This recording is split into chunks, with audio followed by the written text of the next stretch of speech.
Good evening, all, and welcome to the Tactical Devils. I'm your host, Jarvis Stu, and with me tonight I have Stu Woolley.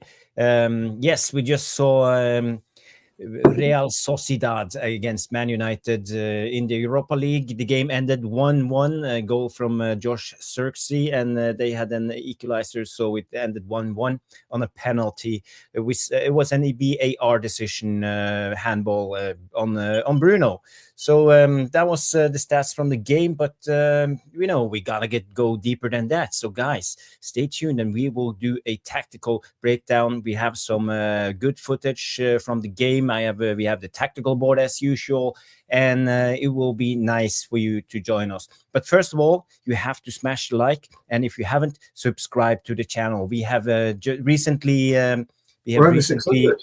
over 600 subscribers, 605 or 3 or something like that. 603. 603. So I hope by the end of this stream, at least, we will gain a couple of new subscribers. So if you haven't subscribed to the channel, do as Rush Mano tell you.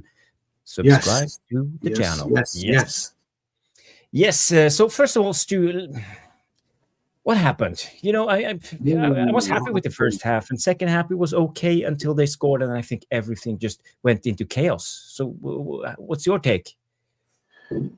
First off, I was really, really impressed, and it's hard for me to say that. It kind of reminded me of Arsenal in the FA Cup, the way that we didn't control the game, but when we had the ball, we were pretty solid with it. We were quite direct at times. We played nice football at times. Our short game was good at times. Our long game was good at times. We attacked nicely down the wings. We tucked in when needed, certainly Dallo and Dorgu. And I thought at the back, I thought Yoro had a terrific game. I thought it was absolutely superb. Very pleased to see Mazraoui there. And I thought De Ligt in the middle was assured and solid. Our biggest problem is taking chances, chance creation and taking chances. And we had 3 or 4 really good chances to score in the first half. And the odd chance where Dallo in particular was a little bit slow in manoeuvring the ball across to Højlund. So I thought all in all, our first half performance was as good as it's been this season. Well, don't forget though, guys, the bar is not particularly high of great performances, but where we were and have been, that was definitely up there with it. Second half, I thought we started okay. Had another good couple of chances. I think Ganacho was wasteful for a lot of the game. I'm not quite sure where he's at in his mindset at the moment. I didn't see the real penetration that we used to seeing from him. Maybe he is better as a 20, 25-minute player. It's a difficult one. Yeah. But we then had the issue of the penalty. It was a stonewall penalty. It was a handball. It is what it is. I don't know why the ref didn't give it at the time. And it was a very easy decision when he went across to the screen. So it was definitely a penalty. Bruno's hand was up there. There's nothing we can do about that. Nobody understands the handball rule. We've had Keith Hackett on here, and he can't really explain it to us. We're still none the wiser what is considered handball, what's considered accidental anymore. People will say, well, what's he supposed to do? Where's he supposed to go? It is what it is. But the biggest problem for me was after that, I felt that we'll come to Zirkzee's goal anyway, but I felt that Sociedad got the bit between the teeth. And that was the most dangerous period of the whole game, which is criminal, really. Yeah. We should have really gone and tried to do something, carried the ball upfield, messed around with it and held the ball. But we didn't. We lost possession every time. Every time we got into a dangerous position, we were wasteful. And we could have paid the penalty. Yes. The strange quirk of fate, the strange quirk of fate is the actual result is kind of an inconsequence, because either way, we've got to win at Old Trafford. So if we'd won 1-0, I think we'd have to have scored at Old Trafford anyway. If we lost 1, we definitely would have had to win at Old Trafford. And now we draw, we've got to win at Old Trafford. So the permutations are pretty much the same. So our mindset and the team's mindset won't change when they come back to Old Trafford next week. What I'd like to think that Amorim will be, again, massively shaking his head about the dysfunctional nature of the players and why we seem to drop off in periods of the game for 20, 25 minutes and allow teams into it. Now, I've always said this, and I will always maintain it. You know, you get a smash and grab like Liverpool did against PSG last night. PSG are going to really struggle to beat Liverpool and Anfield. We lost the game 0 tonight due to lack of finishing. Sociedad would have made it massively difficult for us. So to sat in a low block for 90 minutes and made it hugely difficult for us, knowing that with chances of us scoring are quite unlikely. So, look, we're still in it. I still think we're the favourites through. But a very strange game, a very topsy-turvy, up-and-down game for me. Yeah, it was. Yeah, well, I think you summed it up brilliantly, as always, Stu. I like your take when it comes to football. And I want to say hi to you guys who have tuned in. You know, the brilliant guys, 50 people watching already, 28 on X, and 22 of you on YouTube. So we have France coming in and say, looking forward to this. Amorim looks like he's not commanding enough respect from his players, and they don't fear him at all. They keep ignoring his instructions. Scary time indeed. Well, we will come to that, and I would say I saw some lights in the end of the tunnel for us today. I think we played into the Amorim system, and that's why I call the show starting to click. So for me, I'm fairly positive. I saw things that I've been looking for a long time. Yes, I will explain it more to you. So just stay tuned. Jordan Wall comes in. Big up Jordan coming in and saying we deserve to win, but we got to be more clinical. Never a pen. Okay, that's your opinion. I think it was a stone cold handball, but okay. But I think we deserve the win. Yes, I agree on that. Berbatov is in the house. Big up. Howdy comes in with the cowboy slang. Hello, howdy, Potter. Neil is in Yellowstone.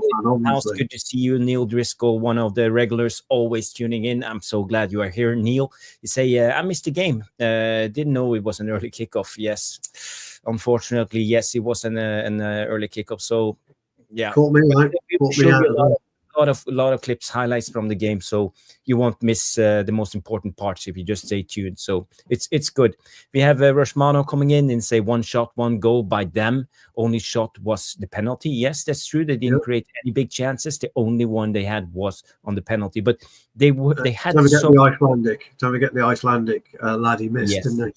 That was a wonderful cross. He should have buried that. Should have absolutely buried it. It wasn't on target though. So Rushmano, you're technically right. I have a couple of Real Sociedad chances. So sorry, don't you worry, my friend. There will be a lot to talk about, especially when it comes to defensive play. We have Mr. B coming in. Mr. B with the smiley face saying our defensive lineup was good, much better than with Slabhead. And yes, that's one of my takes. I will come to that also because I think when it comes to playing without Slabhead or Maguire, as some like to call him, Slabby. I think we move the ball much quicker. It's not as sloppy and tedious as when Maguire is on the pitch.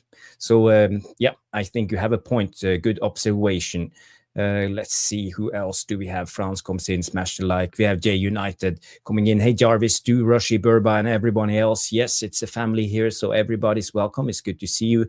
Ali is here and says, Lenny Yoro is improving in every game, Jarvis. And hi, Jarvis and Stu. He is indeed. Yes, he's improving. And Lenny Yoro, I think, he's as good on the left as on the right for me, and I like what I see. He's a nicely balanced footballer. He's old Lenny. He can play left or right. Very, very balanced. I liked him tonight. He looked disappointed when he come off as well. Yeah. And Boxing Straight Talk comes in and say, I'm not sure it clicked. Okay.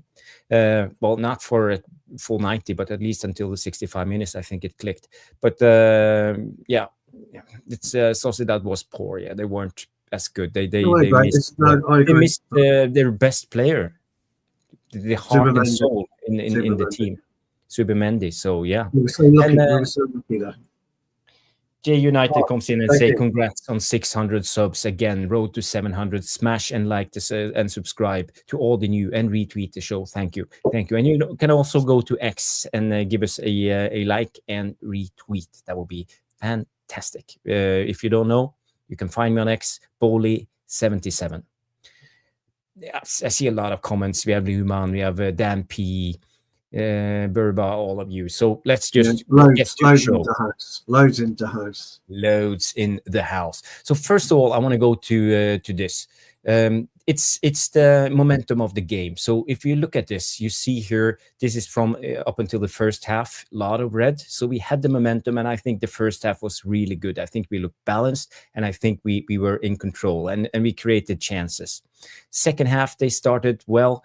We took the momentum again, but when we came to the 65 minutes, that was it. Everything changed, and I don't know why, but they made a sub. They put on that Icelandic young striker. What's his name? Oscarsson, and I think he was pushing our center back, so we weren't as comfortable when we played out. So he was much more energetic when in his press play. And we started panicking, and they could have won it at the end. He had a big chance. So when it comes to ball possession, 55% for Real Sociedad, 45% for us. They had the 1.5 in XG, and we had 0.98. So 13 shots each, and they created 2 big chances. We created 1. And according to FootMob, the man of the match was Josh Zirkzee. Yeah. Did you see them? What was the one big chance we created? Ganacho hit the net twice, side netting twice, and that's a big chance. It's just bullshit, isn't it? He created one big fucking chance. Stats tells lies and part of the picture, but you have to use the eye test. That's the most important thing. Absolutely. Wendy Grant is in the house. Big up, Wendy. Good to see you with the W, and say Højlund got a few ratings of 6. Interesting. That's improvement for him. Yeah. Yeah, it is. Yeah, it is. So let's just start with Højlund. What do you think of Højlund's in the performance today? I saw more initiative, actually. He was a lot more intuitive with his play. But he was still quite weak on most occasions. But his intuition to get into the right space today was better than we've seen for weeks. But what I would have done tonight with Amorim is, I know you want to go through this, but I'll just briefly tell you. Yeah. I would have put Højlund. When you look at each half of the pitch, you split up into thirds. Mm-hmm. And you split up into thirds for a reason. And Højlund should always be on the halfway line, the top end of our half, our final third in our half. He should be there. Either he's playing on the shoulder or not. And then as the ball starts to recycle itself, and he needs to push into an offside position. And people look at me and think, well, why on earth would you go into an offside position? 2 things on that one. Real Sociedad or whoever will either hold the nerve and allow him to stay there, or somebody will look back and panic. And when they look back and they panic, they'll move out towards him, which gives us and our midfield the space that we require to manoeuvre up the pitch a little bit more freely. What's happening with Højlund at this point in time? Correct. Yeah, what's happening with Højlund at this point in time? He's too deep. He's in our second third a lot when we're defending. Have you noticed, Jarvis? He's almost on the edge of zone 14.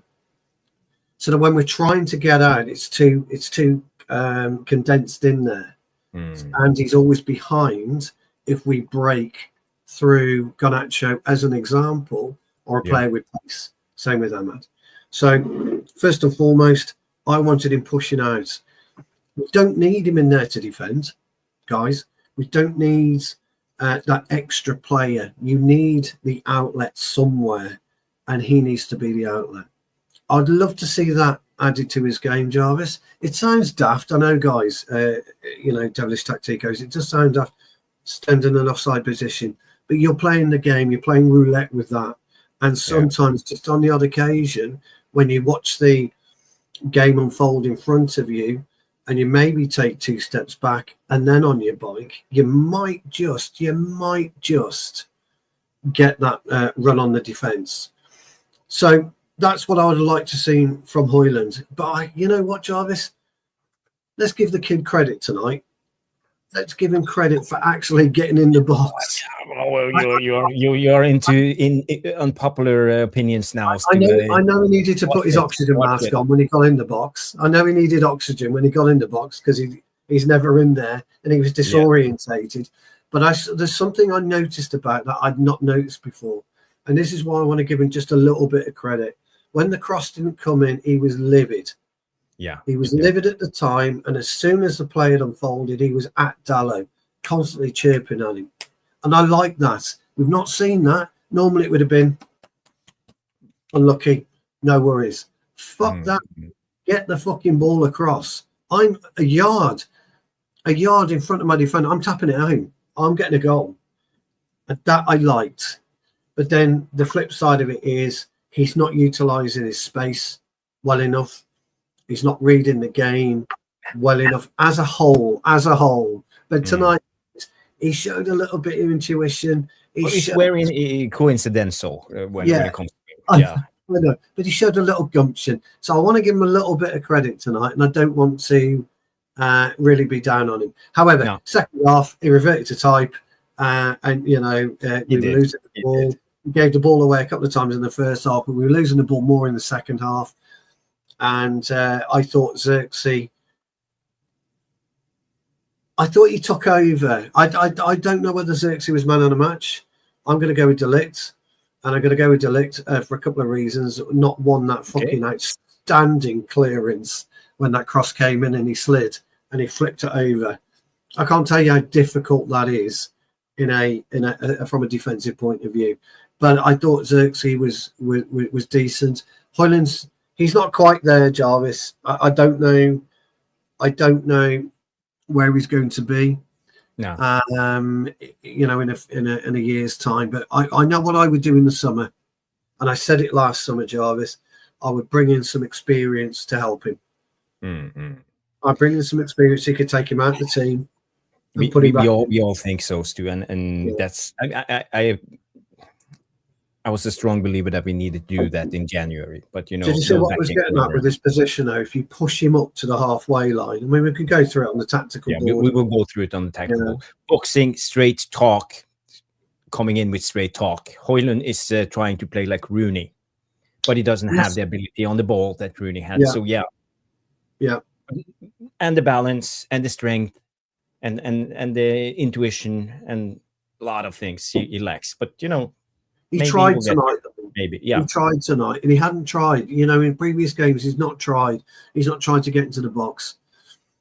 Small little margins actually in football work, don't they? Look again. I don't want to hark back to last night. The scum when they beat PSG. Nunes would never do that in a moment. He'd do that 1 in 10 games. Nunes and Harvey Elliott would do that 1 in 10 games. The keeper was abysmal, but Jarvis, it was that one strike, wasn't it? That one strike ends up in the back of the net. That's Højlund needs. He just needs that one strike. I think if Dalot, and I'm not saying this for sure, guys, but I think if Dalot got that cross in and Højlund nets, you might see a different Højlund. I don't know. Yeah. Confidence is means a lot in football. A young Jarvis Cocker would have buried that. I got my beloved. Yeah, he would have buried it. I have the beloved tactical board. I know you love the tactical board, so let's get some enthusiasm for the tactical board. And by the way, we are. How many likes do we have here? Mods, help me push, push likes. Yeah, push the likes, please, guys, and subscribes. I think we are a little bit behind. We are on 25 likes, and there's 36 of you guys watching at the moment. So please take the time. Take off the full screen on your phone, move it back, and press that thumbs up thing that reminds of a like. it will help out. The ratio needs to be about 75%. So for you to help us out, it's so important. We are an up-and-coming channel. We are starting to build something. So guys, take the time, please, and smash the like. So 25, that's all I have. 25 likes. 25 likes so far. Yeah, Come on, guys. we are 35. So the 10 of you are not liking the video. So please help us like the video. Yes. I want to go into the tactical board and what I saw during this game. You know, I want to talk today a little bit what I think I have been missing from this Amorim team, because it's about the way we pass the ball in our back five and the way we look for passes into the channels. When I talk about channels, you know, you can often you have one zone here, the outer zone, and you know you have the inner zone and centrally. So you catch my drift. So it's 5 zones, and when we have, for example, the ball with the wide center back, I want us to try to find the number 10, or at least the number 8. Not go for the easy solution, the wing back. The wing back is a decoy in the Amorim system. This have I learned from watching Sporting. So what I saw in the first half, us playing out from the back, because when we play in one direction, the press comes. Let's say the press comes and the ball goes further to the licht. The press comes in this direction. And when we play the ball further to Mazraoui, the press goes here. And suddenly the ball goes over here, and then he is surrounded. So then you're trapped. So what you have to do when you pass the ball from one to another, you have to chop the ball, stop it, and look for the pass inside. You can't pass the ball in the direction the ball is going, because the opposition is pressing you that way. So you're playing into their trap.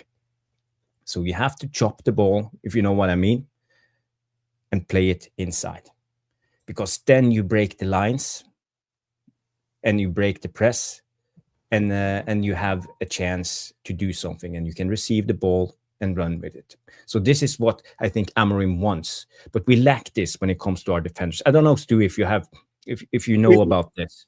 No, you're absolutely right, and that's where. So if you were to drop Garnacho, Zirkzee, and Højlund into the shaded area, which is our final third zone, yeah, like here, that's where they live. So what you were talking about the split pass, just push Højlund around the penalties, the centre circle, just for the moment. Yeah. Now, that's what I'm talking about gaining some kind of space. But you made a point about Mazraoui laying a ball off from length, and he pushed in Dalot for the Højlund option, didn't he? So Dalot was up into the first third of the opposition half. So if you push Dalot just over to the halfway line into the lightly shaded, keep going. Yeah. Over the first half. Yeah, keep going to the next. Oh, you want him here? Yeah, okay. Yeah. So he was in there. Don't you remember the Mazraoui ball? Yeah. I remember the Mazraoui, but yeah. This is why I want Højlund here, because Højlund, that's why he gets the sprint on his defence, on the defender. Yes. Mazraoui gets the ball across. In fact, almost, if you think about that particular passage of play, what you've demonstrated here depicts that exact passage of play, except Mazraoui went in between Mendes and Kuba, didn't he? He went in between them a little bit deeper, got the ball over. That's the tactic you're talking about, of the way that Amorim likes to play. Oh, have you got it? Have you, Brill? Stu, of course he has. You know me. Of course I have. Has he got it? I just wanted, in this instance, you see a throw-in from Dalot here. He throws the ball back to Lenny Oro, who plays the right wide centre back, and you see the press and the direction of the press, how they run. So when we play it here, he passes the ball to the licht, and you see the press. The licht passes the ball to Mazraoui, and in this instance, when Mazraoui has the ball, the out is Dorgu. Exactly right. Yeah, he is. Yeah, and the way they angle, they want to trap him. But if you look at Mazraoui, he chops the ball and goes inside there, and he makes a brilliant. That's the ball. Yes, this is Amorim ball. This is Amorim football. So I just want you guys to see this once more, because it's so important in how Amorim wants to play. So we have to pay attention. You just note Højlund. Look where he is. Look what he's doing. That's what he should. We'll come to that. But I just want to say this is what I see. Amorim ball is starting to click, because when we play out, it's about not being tedious on the ball, playing it quick, let the opposition run, then chop the ball, go inside again, and find the number 10s or the striker or the guy who comes on the diagonal run. Absolutely. There's so many options. This is what he wants. So today I was really happy with the first half. Yeah, play it normally. So again, you see here Mazraoui on the ball, chops it inside. Yeah, wonderful little drop of the shoulder. Yes, picked his ball beautifully. It's a lovely fist. So that is. You want to talk about Højlund? Here is I Højlund. want to talk about. Or is it Højlund? I wanted to talk about. That's Ganacha. I wanted to talk about Højlund right at the very beginning from the throw, because this is key to. This is actually key to Højlund's positional play. So here's the throw. Yeah. Look at him, top right. Watch what he does. Just circle him. Yeah, just watch what he does. Just watch him. Just watch him. Doesn't sprint back. He's behind the defender all the time. Gets the ball across, and he's slightly behind Dalot because he's still jogging back. Now, when the ball comes across, you can't see it now. There he goes. He's away.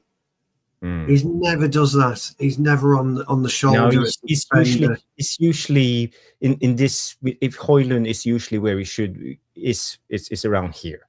Exactly. Yeah, and I don't want him there. The two centre backs. Yeah. Now, as you watch the ball, do you get the full cross on this? No, because it didn't end up in anything. I believe so. It's Dalot here. And he didn't cross it there. Look there, just coming. Look where he is, and he was a yard to 2 yards in front of me. What is Dalot doing here? He should just pass the ball on the ground, on the floor. It's a goal. It's a goal, and it's a goal because Højlund comes here and he's in front of his defender. Yeah, he's a good yard, maybe 2 yards. Here he comes into the picture now. I actually didn't see it because I was so preoccupied honestly, about the play. It's terrible. Oh. And that's why I felt for him tonight, Jarvis, because that passage of play is what a centre forward should have been doing. And you know what I was talking about, where I want to see him all the time. That's why I wanted to see him there. And sometimes, Jarvis, when you go offside, you've got to make a defender think. Now, he'll either call you bluff, and he'll just go, yeah, whatever, when the ball comes across. Or he'll, fuck, I'd better go back because they might not pass it to him. And if they don't pass it to him, he's still got the yardage on him. He's still where he needs to be. I'd love to see him there more. I really would. There's a lovely passage of play that as well. That was what Amorim wants and expects. Yes. So I'm glad you noticed, Stu. And there's 109 people watching. 109 people watching. Again, I've listened to you explain it to me for the past 4 to 5 weeks. I've always explained the defensive side of stuff, haven't I? And I've listened to you explain what they want to do. And I saw it happen. I saw it unfold for the first time. It's a wonderfully executed pass as well. It's a beautiful pass. Dalot, brilliant from Dalot. He saw what was happening. It's no fluke that Dalot actually watched that unfold. He watched that passage of play unfold. Everybody was looking towards Dilgu. Because it's very easy. He's the decoy. That's correct. The thing. That's the thing with this Amorim. He's decoys. But as you well know, when the ball comes across to flip it left, you just sweep it left, don't you? Yeah. But they didn't. Bang, in, cross. But I have to say, from the 65th minute and out, we started to reverting to the wingback when we were we did. Yeah, we did. Yeah, and we got trapped, and they overflooded us in their press play and produced chances. So again, we have to have ice in our veins when it comes to this. And if there's no options, if there's no passing into the channels, into breaking line, you have to use your goalkeeper. That's where Onana comes in. You play the ball back to Onana and start over again. But you don't hoof it long from Onana. You start playing it with your center backs, because you have 3 and one of the dropping DMs. So you are basically 5 against their press play, and you don't use your wing backs. Yeah, that's exactly right. Yeah. Kadeen Thomas comes in. Howdy all. And you have a question. Yes, we can do this first. J United comes in and say, become a member of the channel to unlock these emojis. Brilliant emojis. I don't know if you've seen this. It's an emoji of me smiling, and you have Stu glazes out and Amorim emoji. So please become a member if you like. It's £1.99. So yeah, it's not. Yes, please become a member. Is this a question? Can you answer this question from Kadeen? Kadeem, I'm actually a Maguire fanatic. I like the way Maguire plays, but he plays an old school way of centre half play. He's a little bit like me. I'm old school. I wouldn't really get on with modern day football because, yes, I can use the ball with my feet, but it's not what I enjoy doing. It's not how I enjoy playing football. And Maguire doesn't enjoy playing this type of football.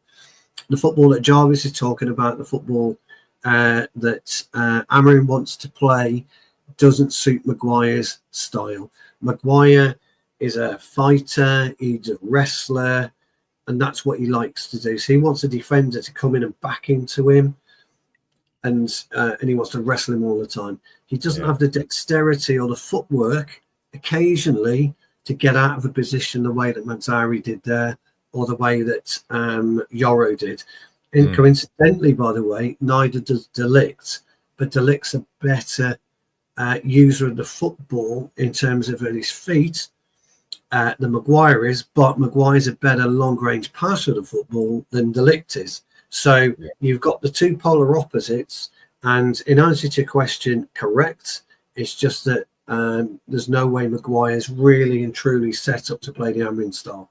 You put Maguire in a standard for 3 at the back or 4 at the back, and you just want him to win balls in the air or disrupt and fight a defender, he's your player for you.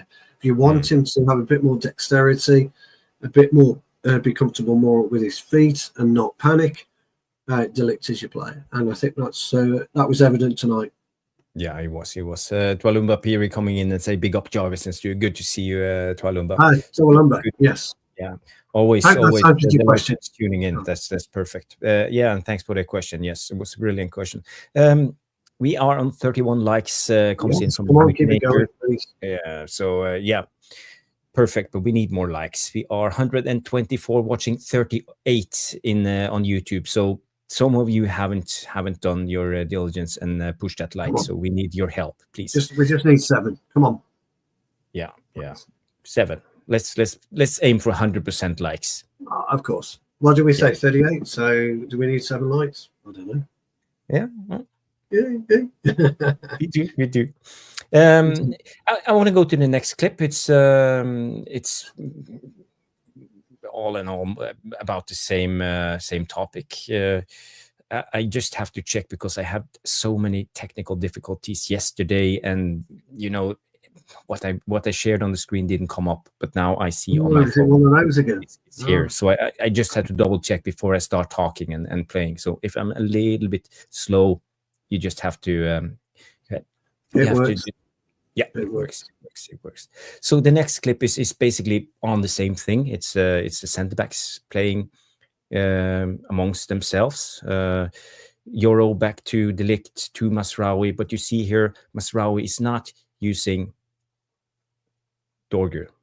It's coming here. He's not using, even if it's an obvious pass. The obvious pass here, and when we have been doing this up until now, we just pass the ball out here and it stops. But we don't. We stop Mazraoui because what I saw today, Mazraoui had a really, really good game, especially the first half when it comes to this playing out from the back, because he knew his role. He understood it. And I haven't seen it since Licha was injured. Now we have a wide centre back who actually understands. keep it central. So it just stops. Oh. Ball from Euro to De Ligt. De Ligt passes it to Mazraoui again, but he's not using the wide option. It's just the decoy. So he plays it back. So you could see our resistance of not doing the obvious. And this is why I think the Amorim ball is starting to sit. It is. I'm slightly affected by our midfield presence there, though. Okay. When you see Mazraoui check back again, and look at the position of Bruno in particular. Okay. So here you have, is it Casemiro and here's Bruno. Casemiro, here's Bruno, yeah. So when you look at them, we're quite static. So we're not really giving. I mean, Casemiro's actually running occupying 3 oppositions. He's actually doing a great job. Yeah, and he's kind of run into that position, but what he's done is block the midfield pull, and we're having to go wide. So he is doing a good job, but when you play that to Euro, all Real Sociedad do is just push this. Is it Lathabal here on the left or whoever it is? Pulls it out to Euro, and they become a nice straight 3, or will become eventually a straight 3. You need a little bit more from your midfielders to give Mazraoui a second option, not a single option, which was the ball onto Euro. That's the only thing I would say on that. Yeah, I think it's a good observation. I'm critical on anything. No, it's good. You know, I need to be challenged. I don't know everything when it comes to football. And Alien Tenno comes in and actually say, you see Amorim ball when Arsenal clap our cheeks on Sunday. Well, yes. No, but the point you're making though was right. The point you're making is that's what Amorim wants. So you're 100% right. What I'd like to see though is a secondary option. You always need 2 options, don't you? Yeah, and you're right. You don't need the option of door. But the thing is, you don't take the chance. You just don't play the obvious out in the wing back. And you start building over again. Yeah, absolutely correct. And when you're in that type of position, then Yoro's got the opportunity, he's got the option, but chances are he's going to maybe, I can't remember this passage you play, maybe he goes back, Jarvis, or maybe he tries to play it into Casemiro if Casemiro comes into this area here in the dark shade area. It's just one of those. I always like a second option, but what you're saying is how Amorim wants it, and you're right. Yeah, and again, this is another. The ball come from Dallo to Euro. I'm a little late on this clip, and the ball goes to Mazraoui again. And the interesting part in this clip is now here you have in this it's Zirkzee and you have Dorgu, both dropping into this to this area here. Yep. And that's one of the key, because I think Zirkzee had a good game today, and he was the link up a lot of the time. So now you see Mazraoui on the ball. He's resisting playing the wing back, but he finds Zirkzee. Yes. And there you see Zirkzee, because now we have options. Because when you have the decoy here, you are preventing the fullback to be part of the play. He just has to stand out there, and you open up space for Zirkzee to turn with the ball and do what he does. So again, Zirkzee, you see here, Zirkzee plays pocket nicely, didn't he? Popped up in the pocket nicely there. It was a nice bit of play, wasn't it? I remember that passage of play. Yeah. Mm-hmm. But again, you see when the number 10 drops, it's useful, because you don't play the wing back, you play the number 10, because then you have the wing back on the outside. I remember years ago, actually, if you recall, Van Gaal used Fellaini in that sector, not that sector, but sector further up. Do you remember him? Just in and around the penalty area, but maybe, I don't know, maybe 5 yards out, 6 yards out, something like that, and always take it in a nice isolated pocket, wouldn't they?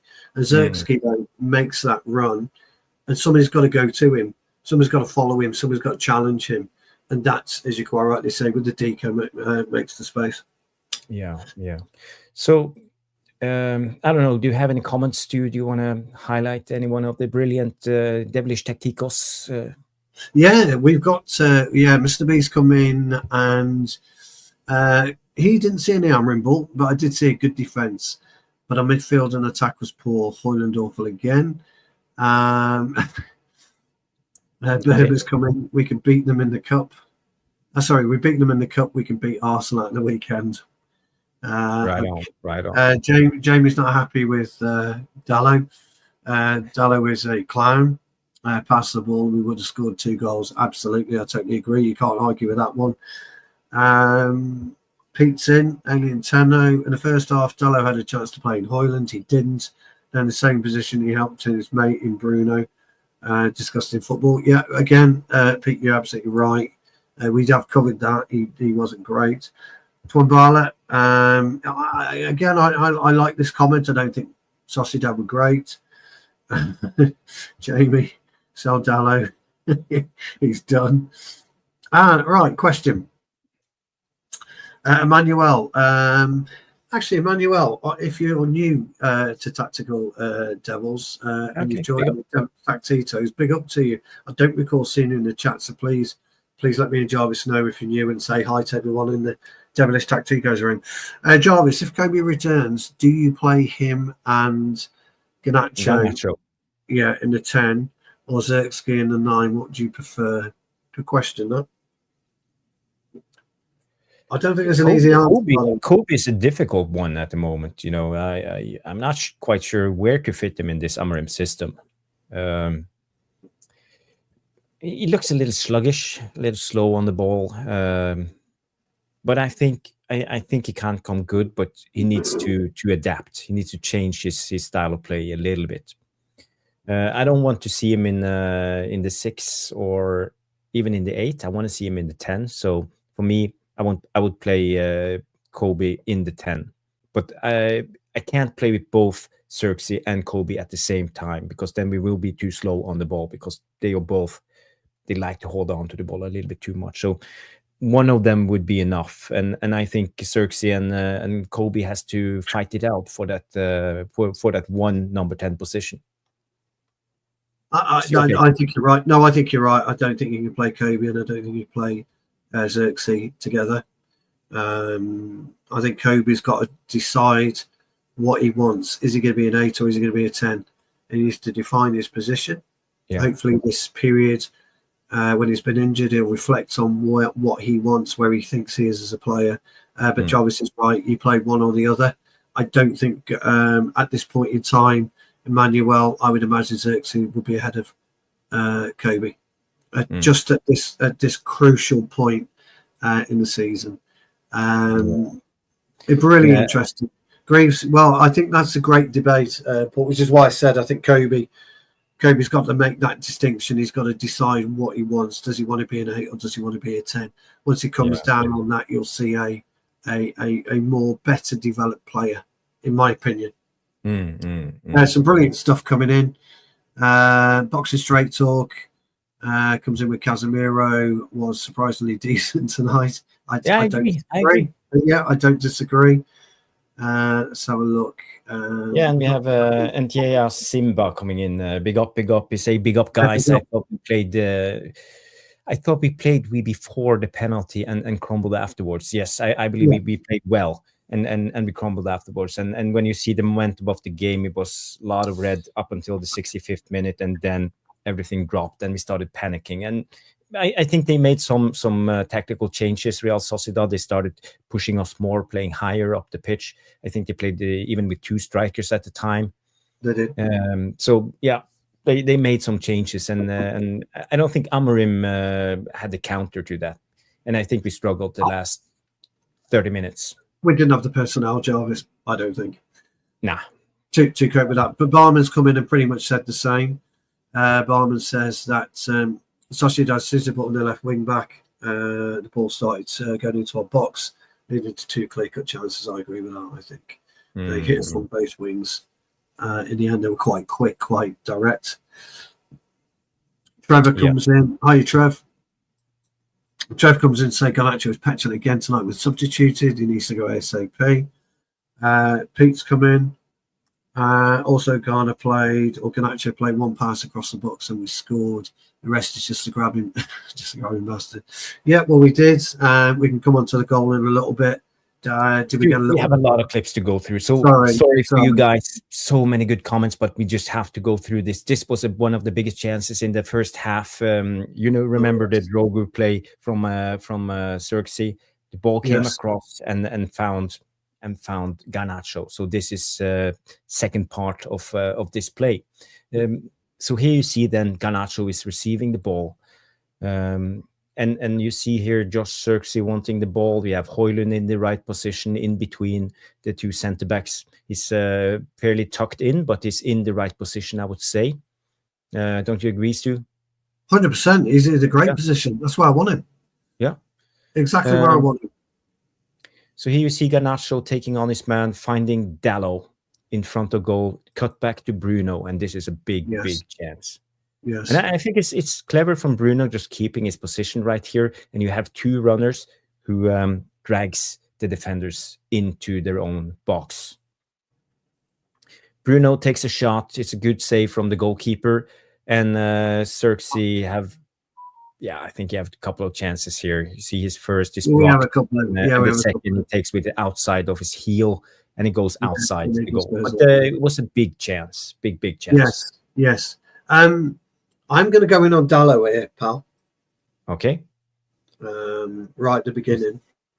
Sorry, I'm going to go in at Garnacho, not Dalot. I'm going to go in at Garnacho here. Once you play it on, if you can play it on. Dalot's in a great position, so is Højlund. Now the ball's got to go. The ball should have gone to Dalot. 3 seconds. A little bit too slow? Yeah, miles too slow. If you push it back, once it gets under control, you'll see what I mean. There. Now it goes. Dalot's in. Dalot should have been in, crossing the ball. Højlund scores. I know it's, I'm not playing. I'm not on there. I haven't got the ball in front of me. I haven't got it under control. But you're talking elite footballer. Get out your feet, move it to Dalot, get your cross in. And that's why we want Højlund. All the time we need him there. So Højlund's lost his position because he can't go because he'll be offside. So he's having to hang back. And that's why if you push it right back again, right to the very start, stop everything. Stop there.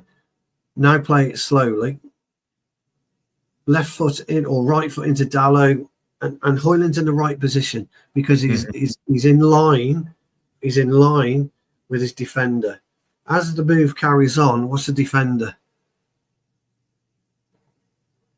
As the move carries on, there you go. He just hands off Højlund, and now he's got Højlund where he wants him. Yeah. And from a defensive point of view, I've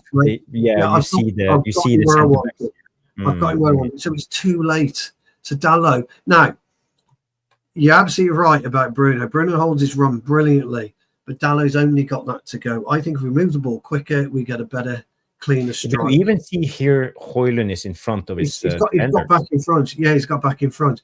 But it's a much more difficult ball.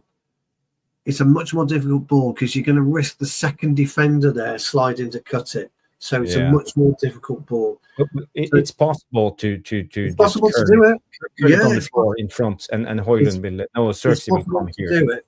But I think you'd have to probably angle it a bit more to the right, to the tip of the arrow. Yeah. And I think the goalkeeper, was going to come and clean that up. So really, I think his pass is there. Push it back again. To find Bruno it's a lovely ball, yeah. And I think, I think Bruno, well, he couldn't do any more. He was slipping. No. Was it behind him? I think he comes off the defender's knee, by the way. Yeah. I think he comes off the I think the keeper stops it. Let's be honest. But again, Dorgu, he didn't get his control right, did he? What's the little bounce off Dorgu? So he couldn't get his shot off. He couldn't absolutely ping it. But look, I don't want to go in on the players, but I think Garnacho should have been quicker, pushing out to Dalot, and we get a much cleaner route to goal. He agrees with me. The ball should have gone to Zirkzee on the floor in front. Which part? Sorry. The ball from Dalot should have gone on the floor in front of He won't. Zirkzee. He'd never do it. He'd never do it from there. He'd have to push it a lot wider. Yeah, if you go back to, again, if you play it again from, I know we shouldn't spend too much time on one clip, but if you play it again. We are about here, I would say. Yeah, here. There. This is when he passes the ball. Yeah. Because you see here, Zirkzee is in front of his man. Zirkzee is in front of his man, and he's onside. For a start, he's onside. I think it gets cut out because he's got to aim. He's got to aim for almost the penalty spot to get it around. And but you know, you and I think either the keeper or the defender stops it. It's one of those. When the ball comes from Dalot, I don't think it will be a goal. It won't be good enough. That's the problem. Well, I agree, Jarvis. I don't think Dalot's got his locker, unfortunately. Nice. But, you know, the good thing about that is, Jarvis, we've seen one clip and we've seen 4 scenarios at that one clip. Yes. And I didn't even spot them all, even if because I saw them a couple of times because I made a clip. But, yeah. No, but that's what we do, me and you, pal. That's what we do. But the devilish tacticos, they know it. 44 likes, and there is 45 on YouTube. Is that correct? We are currently 46. 46 on YouTube. Brilliant. Yes. Come on. Yes. The next clip, it's let me just. While you're doing that, let me just Barman. So hold on, let's see. Yeah, Jamie Wayne comes in. He loves Dorgu. What a signing! You're in good company here, Jamie. Good company. Me and Jarvis think he's brilliant. Dalot's been overthinking since a while now. I agree, Barman. I think that's a really good comment. I think he does overthink what he does. I think he does as well, pal. I think he does as well. Dalot won before the Bruno pass to Højlund was brain dead football. He's correct. Yeah. Sorry. Go on. We'll come back to you guys in a bit. Yep. Next clip, so prepare. It's just one big chance. It's nothing special here. It's just a ball over the top from Bruno into Dalot, who comes on a deep run and he makes the header. I don't know if you remember this, Stu. Okay. So here you see the ball comes. It's a brilliant ball, but again, Dalot, it's not a high on XG, I would say, but it's a chance. But it's a good ball from Bruno. It was a really good ball from Bruno, actually, and it's difficult to criticise on that one because Dalot's in a really nice position, and he has to follow the flight to the ball because most people have wondered why is he following the player? He's having to follow the flight to the ball. He's not following the defender per se. He's following the flight of the ball. What he could have done, if you play it on, and I think he gets up quite well. I think it's a decent net. Yeah, he's taking up a really good position. I say something. When it comes to Amorim football, you see these 2 boxes. These are for the number 10s. And in every attack, Amorim wants his number 10s in this area. And he wants them to attack this space. And you see here, it's Dalot and Garnacho. They have interchanged. So now Garnacho is holding the width. So that's okay. You can interchange during a game just to slip your. I'm not laughing at you. I'm just laughing at aliens comments. But carry on. Don't read it. Just carry on. So this is also Amorim ball, and I think the players are starting to catch on. Maybe I'm grasping. Maybe I'm looking for things that not there. But again, the position Dalot took up. The position that Dalot took up was brilliant. Yeah. And he had to follow the flight of the ball. Had to follow the flight of the ball. And Jamie's saying, did we call that a header? What Jamie's actually saying is, if Dalot had actually got under it rather than over it, am I making sense here, Jarvis? If he gets under it, he gets a bit more loop on it. And you get the loop, you've got more chance of scoring. Because he's got over it, he's up in the air and he's trying to head it down. It's very difficult. So, so if he got under it, it would have been a better option. Pete, we love your comment. I can't actually display it, but it was funny as hell. Can keep it, you know. He's just drinking cider. He's drinking cider. Not as thick-skinned as us. That's all you need to know. He's drinking cider. But it did make you tickle me. He says tickle me, mate. Jamie says, can't head the ball, can't defend Mrs. Open nets. Jamie doesn't like Dallo. No. He's funny. Jamie's funny as well, isn't he? Good to have you back with us, Jamie. I've seen you for a couple of weeks. Big up, pal. Big up. Lumen, just a quick one here from Lumen. Big up, Lumen. We haven't seen you for a while, I don't think. Rasmus needs motivational talks from Alicia. I think he means Alicia. Yeah. Lovely Lola's in the house as well.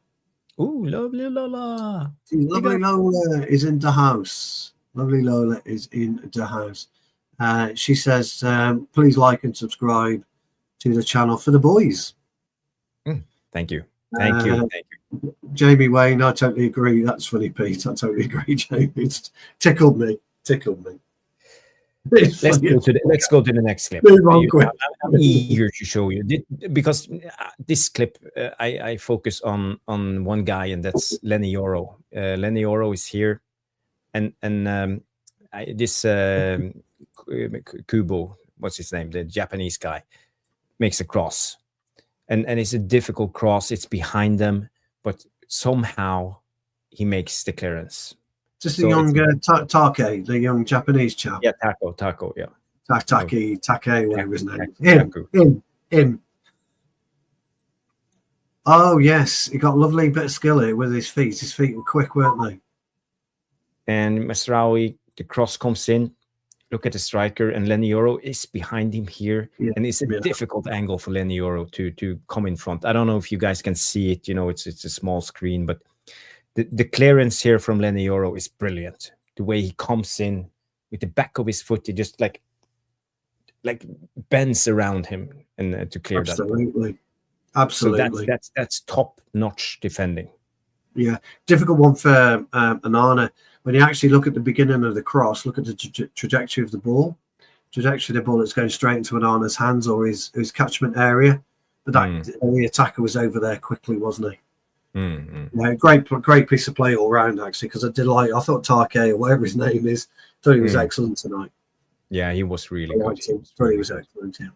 And I said it yesterday on the preview show that when the tactical preview show that he was the one to look out for, and he was perfectly into this Amorim system because he's such a good ball carrier. You've got a fan in Jamie. Yeah, Kubo, yeah. He's actually he was a Real Madrid player. They brought him to Europe from Tokyo. So yeah, he's a great talent. Some brilliant Japanese footballers around at the moment, aren't there? Yeah, we should go there and scout a couple of them. Let's see. Yes, this is on the next clip. Yeah, Trev's come in, by the way. Sociedad off nothing. I think I agree. I don't think Sociedad were brilliant. We allowed them back into the game with about 25 minutes to go. So I agree with you, Trev. Yeah. The thing is, when I started to talk about how we played out from the back, that there's something else that happened, and this is a long ball from Onana, and you look at Rasmus Højlund up here. He's in the right position, and he's 1-against-1. That's perfect. Yes, where I want him. Yeah, and this is when you take a long ball because you see you have an opportunity. You don't want to do this when Højlund is up against two defenders. He's up 1-against-1. Correct. And the ball comes out. You see the ball. Højlund takes it down, lays it off to, I think it's Bruno. And Bruno played it too quickly for me. He played it a little bit too quickly because Højlund is not. I understand why he did it. Yeah, I understand why he did it. Element of surprise. I understand that. I'd like to see him carry it a little bit first.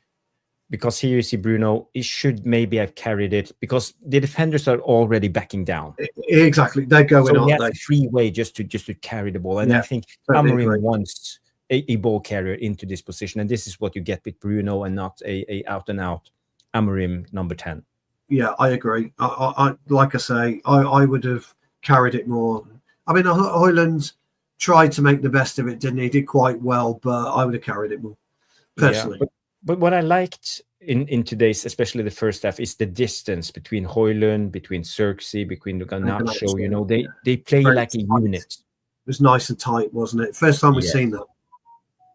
This is why I say, sorry, Jarvis, to cut in. I didn't mean to cut in there, but this is why I say Højlund had a better game than he's had in a long time. He showed patches of what we need from him. So, sorry, go on, Pat. Yeah, it was just, and the referee, you know, he blew the whistle and gave the Sociedad defender a yellow card, but he should have just kept the play on, because look at. I think so. Yeah, because he laid it off to really big chance, and the ball goes out to Garnacho, who is on blank. He would have been through, because the ball goes here and out to Garnacho. So Garnacho had a free passage. So again, it was a poor referee decision, but just one of those. I want to know, took three defenders. 3 defenders. What you need from your number 9. Brilliant. Yeah. Brilliant passage you play. So yeah, you were right in the beginning. We are allowed to give Højlund a little bit of just a little bit of grace tonight.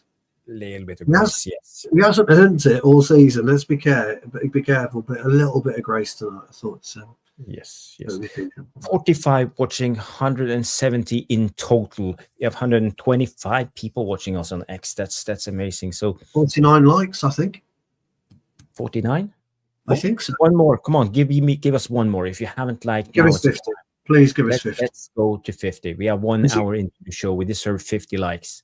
You don't want that face. You don't want that face upset. When he contorts, it's terrible. Oh, get that violin out, please. Smallest violin. Yeah, get it out for Jarvis. Come on. No, nothing happened. No, it didn't work. No, I've noticed. Actually, I've noticed. We have got some extra viewers, though. People must have known you put the old sad face on, because some extra viewers have appeared, which is great. Welcome to everybody on X. Please, if you are watching on X, please just pop over to YouTube, smash a like for us. We really could do with your help, and that like is our currency. But thank you very much for joining us on X nonetheless. Talking about distances in between our trio, and actually Bruno push it. 50 likes. Perfect. Thank you, number 50. Yeah, thank you. Whoever's number 50, thank you. I would is my answer. I thought he was excellent. I liked it. I actually saw him as number 10, but that's actually an interesting question, Jamie. I have to think about in this system, in Amorim's system. I think he could play with that kid. I just think he's got a little bit about him, you know, in as much as his work rate. Very, very good on the ball. So yeah, good question. I would. Okay, so let's just go into the next clip. We had a big chance on this one, and I talked about distances too in between our trio. And now we have even the fullbacks, wingbacks helping, and Bruno contributing, shielding behind them. So in this, and look where Højlund is again. Yes, where he should be. Amazing. What do you think Amorim did to him the last couple of weeks? Do you think he just clapped his head every day in training? I think he strung him up by his balls and showed him videos of where he should be. So he was hanging there by his nuts and showed videos of where I want you, and until it goes in your brain, I'm not letting you down. So he's done something, and it's whatever it is. It's it's great. Dolgy was in a nice position on the back post. Well, hi, Rushmano, he's in. Woohoo!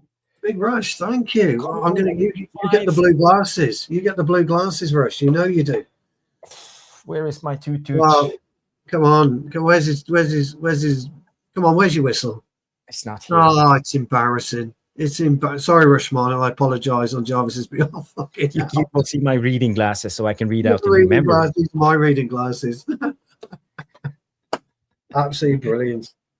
Five memberships. Thank you, Rushmano. You are brilliant. Thank you, Rush, the legend. Chief moderator on the channel, helping out, doing everything, giving me updates, has his own X channel on Yes, transfers. So guys, go follow Rushmano on X.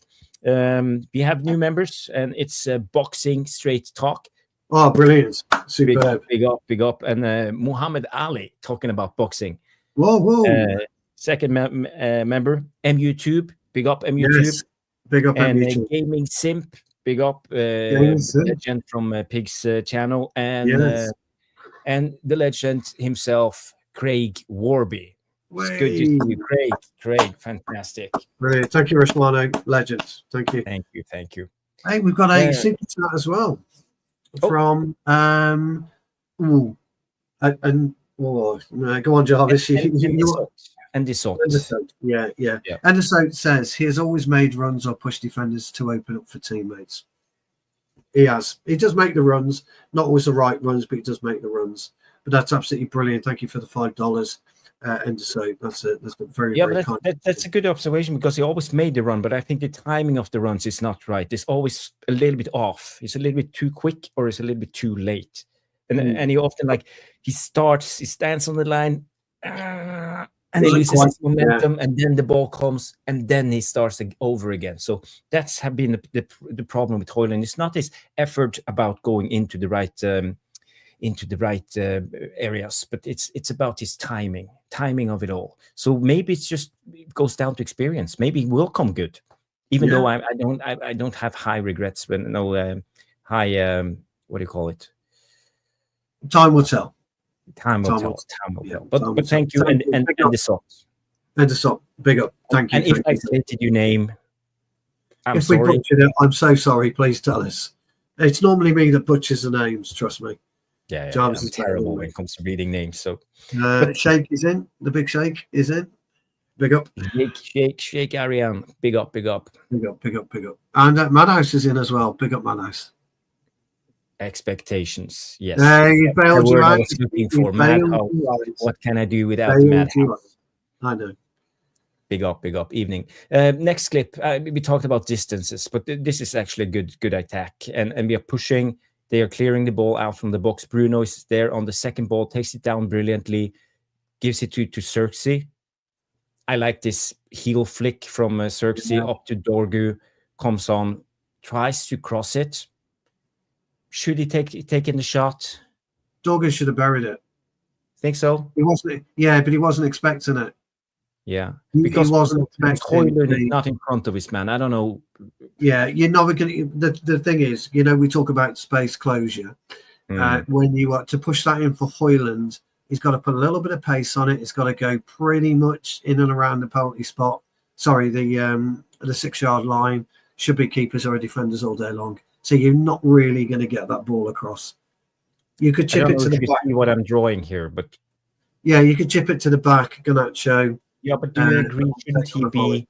Shouldn't he be here? Garnacho should be on the X. Yeah, it should be on the X. Yeah. Like the second way, giving some depth for Dorgu, because Dorgu has no options. And I would have chipped it. You have Højlund here, and he's surrounded by 1, 2, 3. Never going to get it. Numbers. Yeah. The only thing you can really hope for the best there is an own goal. Yeah. But then you really have to whip it in. Then you've really got to whip it in. So Dorgu was just a little bit flat-footed on the flick by Zirkzee. Lovely piece of play. He was just a little bit flat-footed, and that helped. If I can and watch Dorgu's reaction. Let's see. Watch his reaction. Yeah. You see, he just nonchalantly walking. Yeah. No, shoot. Let it come across you a little bit, bang, outside your peg, go for the far post. Yeah, and it can even give a rebound or go out. Correct. Correct. Yeah. He makes the save. The keeper's not. It's going to be too hard for the keeper to stop it. He's going to parry that ball somewhere. He's either going to parry it in the path of a defender, Højlund, or he's going to push it to the left of him and Garnacho. But actually, Garnacho's too far anyway. But he made the wrong choice passing it to Højlund. Yeah, he did. Yeah. And that's what I would have done. Side netting. Panicked. He panicked. Garnacho panicked there, didn't he? But it's a big chance. Though. Look at Bruno. I know. And it's a big chance, Jarvis. Garnacho should have found Bruno there. Look at Bruno. He's just waiting for the ball. Yeah. And Bruno's telling you that. He's waiting for it. Bruno misses it. Zirkzee's waiting for it. They're defending. Actually, they're in a line how you should be, but they're in a line completely the wrong place. They're all out of position. Sorry, they're not out of position. They're in position, just facing the wrong way. Why you're facing towards goal is beyond me, but there you go. There is a question from Trev. Before you get your... I'm going to let you answer this one. It's a good question, but I'm going to let you answer this. I think it's a bit of a difficult one to answer because I don't think we know the answer to that personally. There's no evidence to suggest that, in my opinion, he would or that he wouldn't. Question: would Cheeto score tonight, and does this make the boo-boo with registration even more calamitous? Yes, it's a good question. It's if Watson bots or whatever it's called. So if Watson maybes, if buts and maybes. Thank you. It's if buts and maybes. But the thing is, I agree, Jarvis. I'm with you, Trev. I like the question, but I don't think it's answerable. It's very tabloid, Trevor. I know that looks like I'm sitting on the fence, pal. I'm not. You know me, Trevor. I would never do that. I'll give you a straightforward answer. But there's no evidence to suggest that he would or he wouldn't. We've not seen enough of him to say, actually, he would have buried that chance. Or actually, no, he's missed plenty of those before. It's a really good question, Trev. Keep that one banked, pal, till maybe 4 games left of the season and re-ask it and then see where we are. And the other thing is, Jimmy Z comes in and say, hard to say, but Cheeto can create his own chances. Small sample size, but to go through though. So yeah, it's a difficult one. Just by the way, Trevor, on the and Jarvis will explain this to you. We couldn't register Cheeto, and can you remember why? No, that's not as a B listed player. As an A listed, we could have listed him, but we didn't. And there's a couple of reasons why, but the main reason would have been when the squad was picked on January 2nd or 3rd, Cheeto hadn't made any appearances, I don't believe, for the first team at that point. Just nice shirt, by the way, Stu. Thank you. Yeah, it was a birthday present. It's a good, lovely Is that one a training top? It's a training top. Jarvis knows, and most of you know that I very rarely wear club stuff. But it's a birthday present. So I was quite chuffed, actually. My old mate Jarvis didn't get me anything, by the way. I'm just pointing that out. I sent you a birthday message. Didn't I? You did. You sent me a big message. It was really kind. Yeah. A very kind birthday message. Yeah, which we'll keep private, but it was a very kind birthday message. Trev gave me a birthday present, didn't you, Trev? We all know that. We'll keep that one quiet as well, Trev. Question from Rosmanos too. Are you going on Sunday? My son will be there. Yeah, my son will be there. Yeah, my son will be there. Rush. Jakey, my lad, pretty much has my ticket now. Jarvis knows my tale of woe. I don't get to go anymore. But I promise you now, my lad will be there, and he's going to the protest. My seat is in the Sir Alex Ferguson stand, but my lad changes the ticket, and he's always in the TRA, and he absolutely loves it. So, but no, Jakey will definitely be there. Rushmano. Cool. It is a secret, Trev. Keep that quiet. Abs is here, comes in and say, big up all, big up Abs, good to see Abs, you. Big up, thank you. Quick question from Boxing Straight Talk. One of our newest members comes in. Now, Boxing Straight Talk, you can use the new emojis also, the Glazers out or the Jarvis face or the Jarvis face. We'd love to use them all. Use all 3. We'd love to see them. Question: should Onana get the move to Spain? Look. Let's be clear. I think he needs to move. Absolutely, I think he does need to move. I think he's a problem for us. My issue is, guys, and I've got no inside knowledge of this, by the way. I would imagine that when they've been discussing transfers, targets, etc., etc., etc., the goalkeeper would not have been on the agenda. I think he'll probably be with us in the summer. And next season, I think we've got bigger issues to resolve in the squad. I think it's a great question, Boxing Straight Talking. If we could move him on, I think we should. My choice of goalkeeper is Sells. I like the Forest keeper.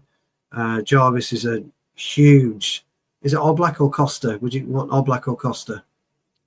Well, if I could choose, I would go for Oblak because he's a proper goalkeeper. Jarvis is a massive Oblak fan. I quite like Sells from Forest. I think he's been absolutely brilliant. He's good. I rate him. Yeah, somebody threw a curveball at us, didn't they? I think it was a couple of shows ago and said, "Would we consider Vicario from Tottenham?" He had a brilliant start to say. I think he'll play himself. I think he's a very good keeper. You did like also David Raya, didn't you, at one point? Yeah.